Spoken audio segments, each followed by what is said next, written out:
네, 안녕하십니까. 합격의 법학원 특허 강사 신용원 변리사라고 합니다. 네, 저는 이번에 55기로 합격을 했고요. 나름 이제 특허법에 대한 실무 경험도 나름 있고, 그래서 나름 그러니까 고득점을 받을 수 있는 방법에 대해서 좀 자신이 좀 많이 터득했다고 생각을 해요. 그래서 그런 부분을 좀 여러분들이 알리고자 이제 이 자리에 섰고요. 우선은 이제 저에 대해서 간단히 말씀드리면은, 저 같은 경우는 좀 공부 기간이 좀 오래 걸린 편이에요. 저 같은 경우는 2차 시험을 여러 번 봤는데, 일단 지금 와서 돌이켜서 생각해 보면은 지금 가장 후회되는 부분 중에 하나가 동차를 안 치고 넘어갔던 부분, 가장 후회되는 부분이긴 해요. 왜냐면은 그때부터 꼬이기 시작했어요. 뭔가 그때부터 꼬이면서 기즉 때도 제대로 실력 발휘 못하고, 그러면서 시간이 점점 길어졌죠.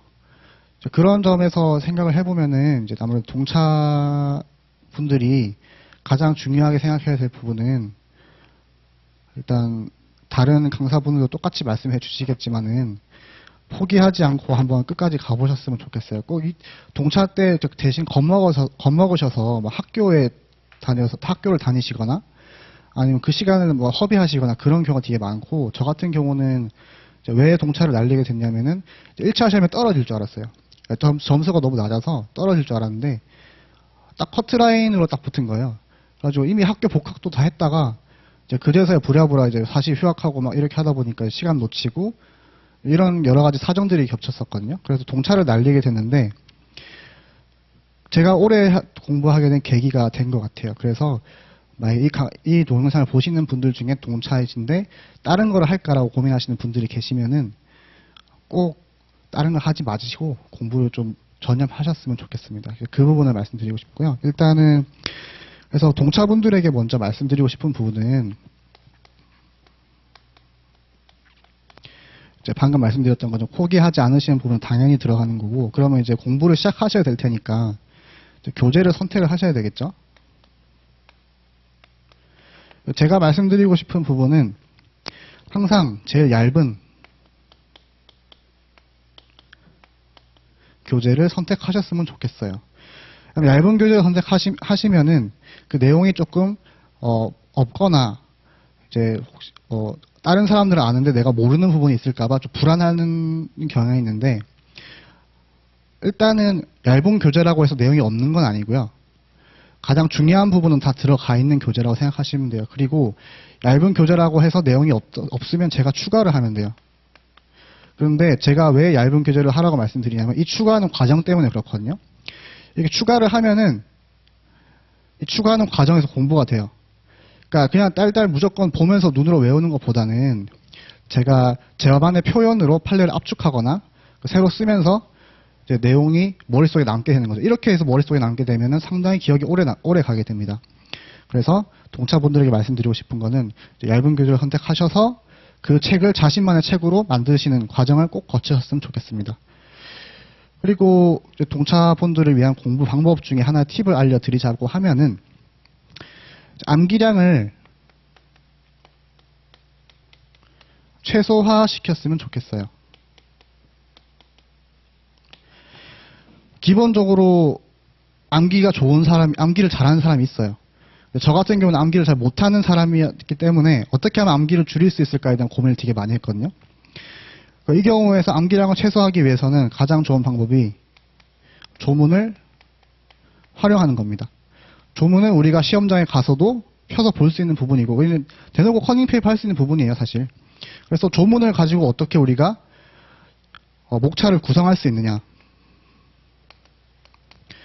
요건, 효과 등을 조문에서 뽑았으면 되는 거예요, 사실. 그래서 우리는 목차를 의, 취지, 요건, 효과, 절차, 효과, 이게 기본적인 목차잖아요.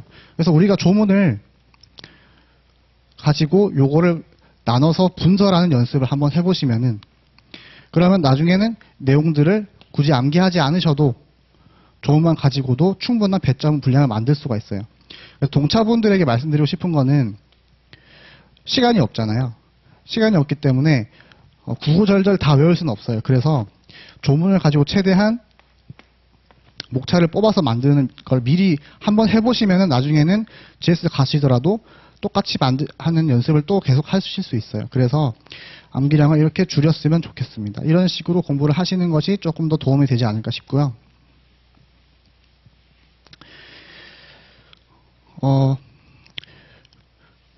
그래서 동차분들에게 강조드리는 세 가지는 이제 포기하지 마시고 교재는 얇은 거 선택하시고 조문을 최대한 활용하시는 방법을 추천드립니다. 그리고 이제 기득 또는 기득 이상이신 분들, 지금은 이제 2월 달이니까 지금 이제 기득이신 분들은 조금 이제 좀 내용을 좀 정리를 하고 좀 다지는 기간인 것 같아요. 그래서 좀 내용을 어떤 식으로 정리할 수 있을까, 그 부분에서 좀 많이 생각을 해봤거든요. 저 같은 경우는 어떻게 내용을 준비를 했냐면은, 제가 또 기득 시절에 여러 가지 시행착오를 많이 겪었었어요. 이때는 어떤 시행착오를 겪었냐면은, 쓰기 연습을 자꾸 주변에서 하라고 하더라고요. 쓰는 게 중요하다. 쓰는 게 정말 써다 보면 외워진다. 그런 식으로 얘기를 해서 막 무조건 쓰기로 했는데, 이게 장점과 단점이 있었어요. 왜냐하면 그 당시에 저는 암기가 제대로 돼 있지 않은 상태였어요. 암기가 되지 않은 상태에서 쓰기를 하다 보니까 제가 말을 지어 쓰게 되는 거죠. 지어 쓰다 보면은 장점이 어떻게 생기냐면, 몰라도 아는 척 할 수가 있게 되죠. 단점은 계속 모르는 거예요. 기득 시험 칠 때까지. 그래서 몰라도 아는 척은 되지만 실제로 실력은 쌓이는 게 없죠. 그래서 저 같은 경우는 지금 이 시점에서는 굳이 목을 매실 필요가 없을 것 같고, 내용을 정리하고 압축하셔서 자기만의 표현을 만드신 다음에 나중에 3월, 4월 이후에 가셔도 쓰기 연습하셔도 충분하시거든요. 그때 가셔서 좀 암기량이 어느 정도 되고 좀 어느 정도 쓸 수 있는 내용이 좀 생겼다라고 하신 이후에 좀 썼으면 좋겠습니다. 그래서 저는 이런 시행착오를 겪었기 때문에 이런 부분을 조금 다른 분들께서 너무 쓰기에 매몰되지 않았으면 좋겠어요. 그 부분을 말씀드리고 싶고요. 그리고 쓰기가 얘기가 나온 김에 이제 답안지 좀 쓰는 법에 대해서 좀 말씀을 드리자면은, 일단 제가 모 대학교라고 하면 그러네요. 모 교수님의 특강을 들었는데, 그 교수님께서 채점을 여러 번 하셨나 봐요. 채점 기준표도 만들으시고, 그러면서 하시는 말씀이, 채점 기준표에는 항상 단위가 1점 단위인 거죠. 1점 또는 2점 단위로 구성이 됩니다. 근데 실제 우리 GS에서는 답안지를 제출하고 나면은 항상 0.5점, 좀 잘 쓰면 1.5점, 심지어 2.5점도 주는 경우도 있고, 그런 식으로 채점을 한단 말이죠. 근데 실제로 GS와 우리가 차이가 있는 점은, 그러니까 실제 시험과 GS가 등수가 많이 좀 다른 경우가 빈번히 생기죠. GS 같은 경우는 이제 그 0.5점씩으로 좀 주먹구구식으로 채점을 한다고 치면은, 실제 시험은 무조건 1.2점, 키워드가 있냐 없냐, 없냐, 이거를 가지고 채점을 한다는 거죠. 그러면 우리가 역으로 이렇게 유추할 수 있는 건 뭐냐면은, 예를 들어서 10점짜리 문제예요. 10점짜리 문제가 있으면은, 그럼 채점 기준표에는 적어도 최대 10가지의 키워드가 존재한다는 사실이죠. 그럼 우리가 10점짜리 문제에 10가지 키워드를 현실적으로 다 넣을 수는 없기 때문에 우리는 6에서 7가지 정도의 키워드를 염두에 두고 10점짜리 문제를 대해야 돼요. 그럼 똑같이 5점짜리다. 5점짜리면은 5가지 키워드지만 다 쓸 수는 없으니까 3가지에서 4가지 정도 키워드를 생각을 해야 되는 거죠.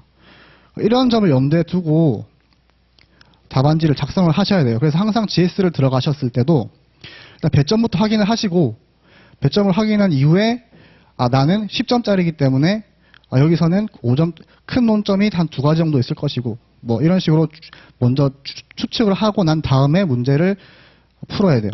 그래서 문제를 읽기 전에 항상 답안지 그러니까 내용을 읽기 전에 문제를 먼저 읽으시고 문제에 대한 배점을 확인하셔야 되는 이런 습관을 기르셔야 됩니다.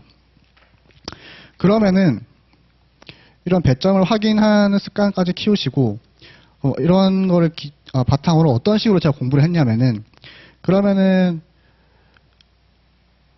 저 같은 경우 10점짜리가 나오면은 기본 한 가지 쟁점을 4점으로 봤어요. 그럼 이게 무슨 말이냐면 10점짜리 문제에는 쟁점이 두 가지가 있는 거죠. 최대. 그리고 그 이외에 추가 득점할 수 있는 부분 1점 이렇게 총 10점이 이렇게 구성된다라고 추측을 하고 들어갔어요. 그러면은 10점짜리 문제에서 내가 쟁점을 하나밖에 찾지 못했다. 그러면은 한 가지 쟁점을 놓쳤을 가능성이 크죠. 그게 아니라면 한 가지 쟁점을 아주 크게 키워서 10점짜리를 늘려서 써야 되죠. 그럼 늘려서 쓸 것이냐 다른 쟁점을 찾을 것이냐를 순간적으로 판단을 해야 돼요. 그럼 이거를 하기 위해서는 기본적으로 쟁점당 최소 4점에서 10점까지의 자신만의 목차 혹은 답안을 미리 만들어 두셔야 돼요. 저는 이런 식으로 공부를 했어요. 왜냐면은 10점짜리 문제가 나왔어요. 저는 4점짜리 두 가지를 준비하고 있어요. 그러면은 그거를 고민 없이 바로 그 목차를 쓰는 거예요. 그러면 어떤 효과가 발생하냐면은 다른 사람들은 10점짜리를 보고 쟁점을 찾고 그 쟁점에 대한 목차를 찾고 있는 시간 동안 저는 기계적으로 목차를 바르면서 이 목차를 얼마나 늘렸을지 줄였을지를 고민할 수 있게 되는 거죠. 그럼 남들보다 시간을 앞서면서도 분량 조절을 효과적으로 할 수 있게 되는 그런 장점이 있었습니다. 그래서 저는 마지막에는 이런 식으로 공부를 했어서 이런 식의 쟁점들을 다 모아둔 서브노트가 있었어요. 그 서브노트를 기반으로 지금 이제 특허 교재를 하나 출간을 하긴 했는데 이제 그 특허 교재의 시작은 이런 서브노트였죠. 그래서 여러분도 한번 목차를 미리 다 구성해 보시고 항상 정해진 목차를 가지고 늘렸다가 줄였다가 하는 연습을 한번 해보시는 것을 추천드려요. 실제 실전 GS 가셔서 뭐 모르는 논점이 나오면 어쩔 수 없이 틀리지만 아는 논점이 나왔을 때 이거 배점에 따라서 내가 얼마나 늘렸다 줄였다 할 수 있느냐를 연습을 해보시는 것을 추천드립니다. 뭐 특허 같은 경우 예를 들면은 뭐 엄청 어렵다고 생각하실 수 있는데 뭐 크게 어려운 건 아닌 게 예를 들어서 뭐 특허에서 가장 유명한 논점인 게 바람직하게는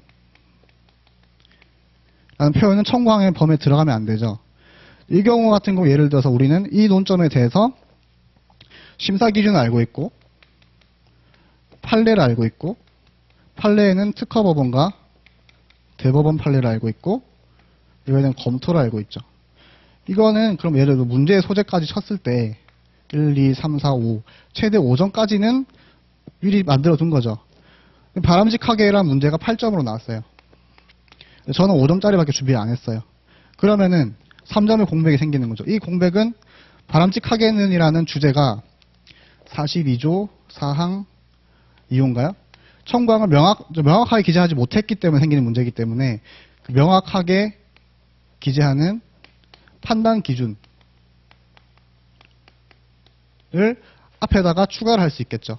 이런 식으로 일반론을 쟁점 앞에다가 추가를 하는 식으로 쟁점을 얼마든지 분량에 따라서 조절할 수가 있는 거예요. 이런 식으로 연습을 예를 들어서 설명을 드렸으니까 이런 식으로 연습을 해주시면 될 것 같고요. 이게 이제 제가 말씀드리는 공부 방법 중에 하나고, 그리고 아까 서브노트를 만드는 걸 말씀드렸는데 서브노트를 만드시는 분도 있고 그냥 단권화를 하셔서 자신만의 책을 만드시는 분도 있고 방법은 여러 가지인데 어느 게 옳다 그르다라고 말씀드릴 수는 없어요. 서브노트를 만약에 만드신다면 저는 서브노트를 만들어 봤기 때문에 이제 어떻게 만드는 게 좋을지에 대해서 한번 말씀을 드려보려고 해요.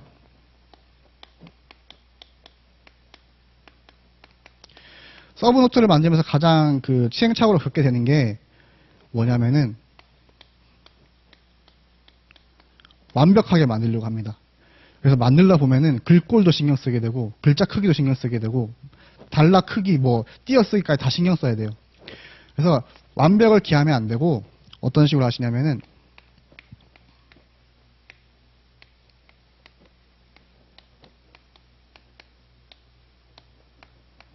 GS에 나왔던 논점이나 A급 논점만 따로 목차를 만듭니다. 나머지 뭐 좀 중요하지 않은 부분들은 뭐 조문이나 아니면 이제 기억력으로 대체할 수 있는 부분이 확실히 있어요.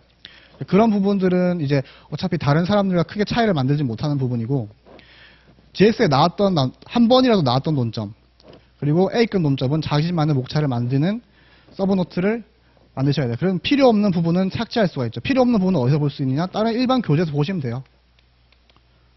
일반 교재에서 읽으시고 눈에 바르시면 됩니다. 이런 일반 교재에 있고 필요 없는 부분까지 다 서브노트를 만드실 필요는 없어요. 그리고 대신에 GS에 나온 논점을 다 다루셔야 되기 때문에 할 수 있으면 가장 많은 GS를 구해서 보셔야 돼요. 그래서 뭐 공유를 하시던지 그거는 뭐 본인이 알아서 GS를 구하시면 되는데, 저 같은 경우는 한번 시험 칠 때 4개 이상은, 과목당 4개 이상은 무조건 봤던 것 같고, 좀 자신 있는 과목은 뭐 거의 대부분의 강사 거를 다 구해서 봤던 것 같아요.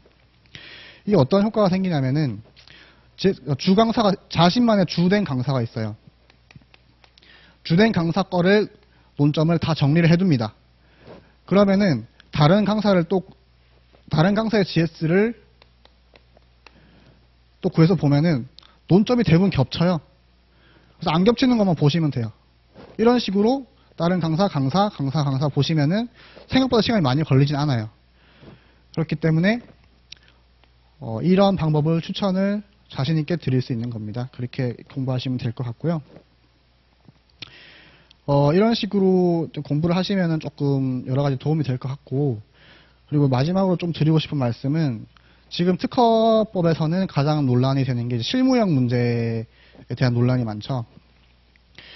지금 실무형 문제가 사실은 출제가 안 될 수도 있어요. 왜냐면은 변리사회에서 지금 이제 가처분 신청을 들어간다는 얘기를 12월 말까지는 제가 들었었거든요. 근데 1월 중에 들어간다는 얘기를, 이런 얘기를 드리면 좀 이게 동영상으로 드리기 좀 적합한 내용일지 아닌지는 잘 모르겠는데, 지금은 제가 가처분 신청에 들어간지 아닌지 확인을 못하고 있어요. 근데 그 당시만 해도 변호사 선임까지 끝났었고, 가처분 신청을 들어가기 직전이었어요. 제가 거기까지 확인했습니다. 가처분이 들어가게 되면은, 2개월 또는 3개월 내 결론이 나요. 그러면 아마 늦어도 뭐 4월까지는 결론이 날 것 같은데, 뭐 어떤 결과가 나올지 모르겠지만, 일단 수험생 입장에서는 일단 준비를 해둬야겠죠. 그래서 그런 의미에서 일단은 이런 정보는 알고 계시되 준비를 하셔야 될 것 같습니다. 그럼 실무형 문제는 어떤 게 중요하냐고 생각이 들면은, 일단 첫 번째로 경험입니다. 그러니까 일반 수험생들은 경험을 할 수가 없어요. 정확하게 말씀드리면. 그래서 실무형 문제가 논란이 많은 거죠. 경험을 할 수 없는 문제를 내니까. 경험이 중요하고, 사실 이론적인 부분은 크게 문제가 되지 않습니다. 우리가 이미 청강 뭐 명확하게 쓰는 기준은 다 알고 있잖아요. 그걸 모르는 사람이 사실 2차생 중에 모르는 사람이 있다고 생각이 들진 않거든요. 뭐 기본적으로 아는 그 정도만 아시면 되고, 실제로는 청강을 작성을 많이 해보셔야 돼요. 근데 우리는 그럴 시간이 없죠. 그렇기 때문에 제가 추천드리는 방법은 특허청에서 운영하는 키프리스라는 사이트가 있습니다. 네이버에 키프리스 치면 나오시고요. 키프리스에 들어가셔서 키워드를 이런 걸 쳐보시는 거예요. 숟가락, 우산, 필통, 이런 것들은 우리가 흔히 볼 수 있는 주변의 물건들이죠. 이런 걸 검색을 하면은 엄청 옛날 것들이 나옵니다. 근데 이런 것들은 기본적으로 복잡하게 구성을 할 수가 없어요. 그러니까 기본적으로 간단하게 널리 알려진 거기 때문에 이런 걸 검색해서 한번 출원서를 보시면은 하루에 한 뭐 30분 정도 시간에서 매일 보시면은 어떤 효과가 발생하냐면은 명세서에 주로 쓰이는 용어에 익숙해지게 됩니다. 용어에 익숙해지면은 실제로 우리가 실무형 문제를 만났을 때 더 빨리 발명을 파악할 수가 있게 되는 거죠. 그래서 제가 말씀드렸던 것처럼 실제로 실무에 들어가셔서 청구원 쓰는 거 배울 때는 그냥 뭐 다른 거 없어요. 그냥 사수가 이거 한번 써보세요 던져줍니다. 던져주면은 저는 그냥 써야 되는 거예요, 거기서. 그런 식으로 여러 번 하다 보면은 자기도 모르게 그냥 되는 거죠. 이거를 뭐 수험적으로 막 어떻게 가르치거나 이런 거에 대한 개념이 사실 저는 좀 적당하지 않다라고 생각이 들어요. 그래서 여러분께 경험이 제일 중요하다고 말씀드리는 거고, 여러분이 수험생 입장에서 경험할 수 있는 부분은 키프리스에 들어가셔서 그 출원서들을 한번 보시는 게 제일 좋다고 생각이 들고요. 그리고 키프리스에 가시면은 출원서만 볼 수 있는 게 아니라 특허 같은 경우에는 의견 제출 통지서도 볼 수 있고, 실제로 대리인이 제출했던 의견서, 보정서까지 다 확인하실 수 있어요. 그래서 그 부분을 한번 시간 나실 때 조금씩 확인해 보셨으면 좋겠습니다. 핸드폰으로도 다 볼 수 있는 부분이니까요. 그리고 실무형 문제에서 이제 제가 생각하는 것 중에 중요한 부분 중에 하나는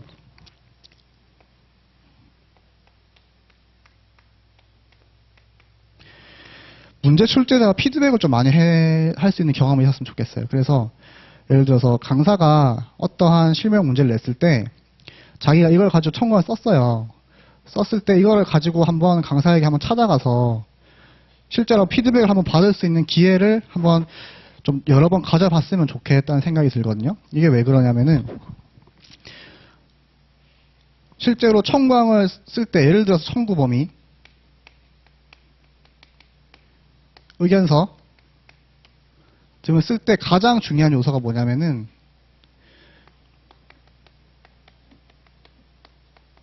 그 발명을 이해하는 거라고 생각을 합니다. 이 발명은 어떤 구성 요소로 이루어지고 그 요소들 간에 어떠한 결합관계가 있고 그 결합관계로 인해서 어떠한 효과가 발생하는지를 출원서 주어진 문제를 통해서 빨리 파악을 하셔야 돼요. 그래서 이 발명에서 중요한 부분이 무엇이고 중요하지 않은 부분이 무엇이고 어떤 부분은 독립항으로 두고 어떤 부분은 종속항으로 뺄 것이고 이런 거를 우리 짧은 시간에 파악을 해야 되는데 우리는 이러한 경험을 했다는 전제하에 이런 경험을 하지 않으셨더라도 실제로 출제자가 어떠한 취지로 냈는지를 확인해 볼 필요가 있어요. 출제자가 이걸 냈을 때 어떠한 발명의 부분을 중요하던 부분을 생각을 했는지 또 어떠한 부분은 종속항으로 왜 뺐는지 그런 부분을 실제로 그냥 답안지 형식으로만 확인하시지 마시고 한번 강사에게 찾아가서 이거는 왜 종속항으로 빼셨고 이 부분은 왜 청구항에 넣지 않으셨고 이런 부분 한번 확인할 수 있는 피드백을 좀 거치셨으면 좋겠어요. 이제 그런 과정이 실무형 문제에 대한 좀 실력을 늘리기 위해서는 좀 필요하다고 생각이 듭니다. 그런 점에 있어서는 아무래도 실무 경험이 있으시는 분들의 강의를 듣는 게 좀 더 바람직하겠죠. 그럴 거라고 생각이 들고요. 제가 다른 강사분들의 강의는 잘 듣지는 못했지만은 어쨌든 실무형 문제를 대비를 안 할 수는 없는 부분이기 때문에 그런 부분을 고려하셔서 강의를 선택하셔야 될 것 같습니다. 그래서 제가 말씀드린 공부 방법은 여기까지고요. 그리고 저는 이제 2월 달에 지금도 이제 실전 JS를 하고 있고 3월 달에도 실전 JS를 열 예정인데 지금 말씀드렸던 공부 방법들을 중심으로 설명을 드리고 있어요.